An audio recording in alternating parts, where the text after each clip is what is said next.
बिस्मिल्लाहिर्रहमानिर्रहीम। नाजरीन अस्सलाम वालेकुम रहमतुल्लाहि व बरकातुहू। नाजरीन, आज जो नुस्खा पेश कर रहे हैं आपके लिए, ये नुस्खा है दमे के लिए। पुरानी खांसी हो, दमा हो, सांस की बीमारी हो, इंशाअल्लाहुल अजीज पुराने से पुराना दमा इस देसी मायारी नुस्खे से मुकम्मल तौर पे ख़त्म हो जाएगा। तो आपने शहद की मक्खी, जो शहद बनाती है उसका छत्ता होता है, उससे एक मोम तैयार करते हैं। मोम, शहद की छोटी मक्खी का मोम लें 50 ग्राम। ये शहद वालों से आपको मिल जाएगा। तो 50 ग्राम मोम। इसी तरह गुड़ पुराना, ये पिंसार स्टोर से कई साल पुराना गुड़ पड़ा होता है, वो 5-6 साल पुराना गुड़ आप लेके 50 ग्राम।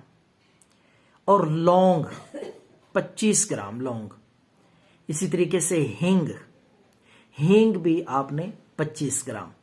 इन सारी चीज़ों को, 4 चीज़ें मैंने बताई हैं, इन सब चीज़ों को अलग अलग आपने पीसना है। पहले शहद की मक्खी का मोम, गुड़ पुराना, लौंग 25 ग्राम, हींग 25 ग्राम, अलग-अलग पीस के इसको मिक्स करके उसके बाद आप इसको शहद बाद में डालें। शहद डाल के फिर दोबारा कूटें, मिक्स करें। शहद थोड़ा सा डालें, शहद का मोम, तो उसके ज़रिए आप इसकी गोलियां, छोटी छोटी बेर के बराबर गोलियां बना लें।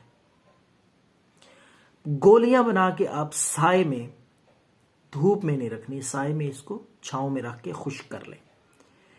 तो जब ये खुश्क हो जाएं, किसी डब्बे में महफूज कर लें। 2 गोलियां आपने सुबह पानी के साथ, 2 गोलियां रात को सोने से पहले पानी के साथ मरीज को खिला दें। दमा इंशाअल्लाहुल अजीज जड़ से खत्म हो जाएगा। सादा सा मायारी बेज़रर इलाज है ये, और बड़ा ही इफेक्टिव मुजर्रब है।